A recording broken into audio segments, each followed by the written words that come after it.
Hi friends, இன்றைக்கி நம்ம என்ன வீடியோ பார்க்க போகிறோன்னா இடியாப்பம் தாங்க பார்க்க போகிறோம். ரொம்ப ஈஸியாக இருக்குங்க. அதே மாதிரி ரொம்ப டேஸ்ட்டாக இருக்குங்க. நீங்கள் இதுக்காக வீட்டில் 4 மணி நேரம் 3 மணி நேரம் செலவிட தேவையில்லைங்க. அரை மணி நேரம் இருந்தால் போதுங்க. நீங்கள் டக்குன்னு செஞ்சு சாப்பிட்டே முடிச்சிடலாங்க. அதே மாதிரி அவ்வளோ டேஸ்ட்டாக இருக்குங்க. நீங்களும் வீட்டில் ட்ரை பண்ணி பாருங்கள். ட்ரை பண்ணி பார்த்துட்டு எப்படி இருந்துச்சுன்னு கமெண்ட் பண்ணுங்கள். நம்ம சேனல் பிடிச்சிருந்தா நம்ம சேனல் சப்ஸ்கிரைப் பண்ணுங்கள். அது மறக்காமல் பெல் ஐக்கான் கிளிக் பண்ணுங்கள்.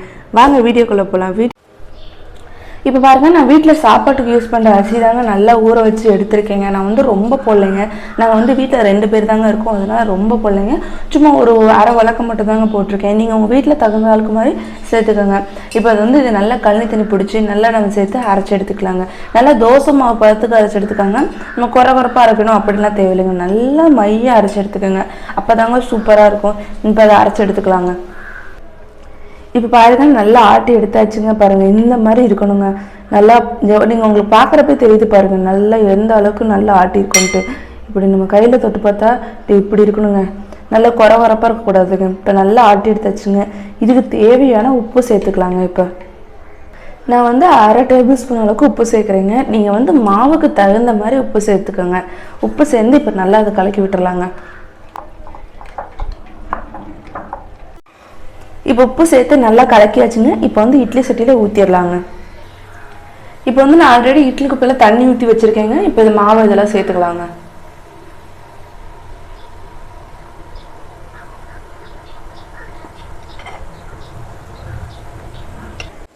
இப்போ எல்லா குழியிலுமே இட்லி ஊற்றி வச்சாச்சுங்க. இப்போ இது ஒரு 10 நிமிஷத்துக்கு வேக வச்சு எடுத்துக்கலாங்க.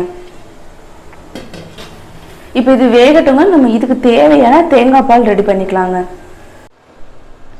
இப்போ தேங்காய் பாலுக்கு நான் 1 கப் தேங்காய் எடுத்திருக்கேங்க. துருவின தேங்காய்ங்க.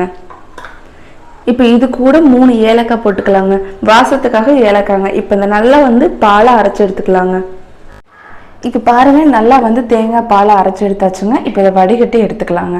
ஒரு வெள்ளை துணி போட்டு அதில் வடிகட்டி எடுத்துக்கலாங்க. இப்போ தேங்காய் பாலை நல்லா கலந்து எடுத்தாச்சுங்க. இது கூட நம்ம சர்க்கரை சேர்த்துக்கலாங்க. நான் இதை இந்த மாதிரி இது நீங்கள் என்ன கப்புன்னு கேட்பீங்க. நான் வீட்டில் நம்ம அஞ்சரை பெட்டி யூஸ் பண்ணோம் இல்லைங்க, அந்த அஞ்சரை பெட்டியில் இருக்க கப்பு தாங்க. ஏன்னா இந்த மாதிரி அஞ்சரை பெட்டி எல்லார்ட்டுமே இருக்குங்க. அதனால தான் உங்களுக்கு இதில் அளவு சொல்கிறேன். இதில் 1 கப் சேர்த்துக்கலாங்க நம்ம சர்க்கரை. இப்போ இதை நல்லா கலக்கி எடுத்துக்கலாங்க.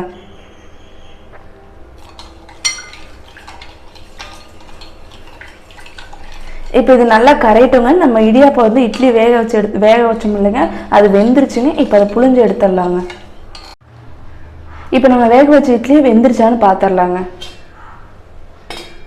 பாருங்கள், சூப்பராக வெந்துருச்சு பாருங்கள். இப்போ நல்லா தொடரப்பே தெரியுது பாருங்கள். இந்த அளவுலாங்க இருக்கணும். சூட்டாகவே நல்லா குழால போட்டு புழிஞ்சு எடுத்துடலாங்க. இப்போ பாருங்கள், நம்ம இடியாப்ப குழால போட்டாச்சுங்க. இப்போ இதை நம்ம சுற்றி நல்லா அமுக்கி எடுத்துக்கலாங்க. பாருங்கள், எவ்வளோ சூப்பராக வந்துருச்சு பாருங்கள். இப்போ இதே மாதிரி நல்லா அழுத்தி எடுத்துக்கோங்க. இது நல்லா முறுக்கு குழாயில் போட்டு புளியறப்ப மட்டும்தாங்க லைட்டாக கஷ்டமாக இருக்கிற மாதிரி இருக்கும். அப்புறம் ஈஸியாக தாங்க இருக்கும். இப்போ இதே மாதிரி நம்ம புளிஞ்சு எடுத்துடலைங்க. அதே மாதிரி இடியாப்பத்தை எல்லாத்தையுமே புளிஞ்சு எடுத்துக்கலாங்க. பாருங்கள், இப்போ எல்லாமே புளிஞ்சு எடுத்தாச்சுங்க. பாருங்கள், எவ்வளோ சூப்பராக இருக்குது பாருங்கள். உங்களுக்கு பார்க்குறப்பே தெரியுது பாருங்கள். இப்படி நீட்டமாக நூடுல்ஸ் மாதிரியே இருக்குது பாருங்கள். இப்போ நம்ம கலக்கி வச்சுருக்க அந்த தேங்காய் பாலோடு சேர்த்து இதை சாப்பிட்டு பார்த்துடலாங்க. நம்ம சாப்பிட்றப்ப தேங்காய் பால் கலந்தாதாங்க சூப்பராக இருக்கும். நான் அதனால் இப்போ சாப்பிட போகிறேங்க. அதனால் தேங்காய் பால் இப்போ கலந்துக்கலாங்க. கொஞ்சமாக எடுத்து கலந்துக்கலாங்க. உங்களுக்கு தேங்காய் பால் நிறையா சேர்க்க பிடிக்கும்னா நிறையா சேர்த்துக்கோங்க. இப்போ இதை சாப்பிட்டு பார்த்துடலாங்க. இப்போ இதை நம்ம சாப்பிட்டு பார்த்துடலாங்க எப்படி இருக்குன்ட்டு.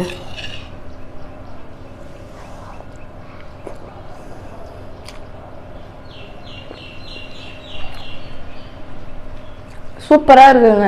ரொம்ப டேஸ்ட்டாக இருக்குங்க. இந்த ஏலக்காய் வாசம் அவ்வளோ டேஸ்ட்டாக இருக்குங்க. நீங்களும் இதே மாதிரி வீட்டில் ட்ரை பண்ணி பாருங்கள். ட்ரை பண்ணி பார்த்துட்டு எப்படி இருந்துச்சுன்னு கீழே கண்டிப்பாக கமெண்ட் பண்ணுங்கள். நம்மளோட சேனலை பிடிச்சிருந்தா சப்ஸ்கிரைப் பண்ணுங்கள். அது மறக்காமல் பெல் ஐக்கானை கிளிக் பண்ணுங்கள். தேங்க்யூ ஃபார் வாட்சிங்.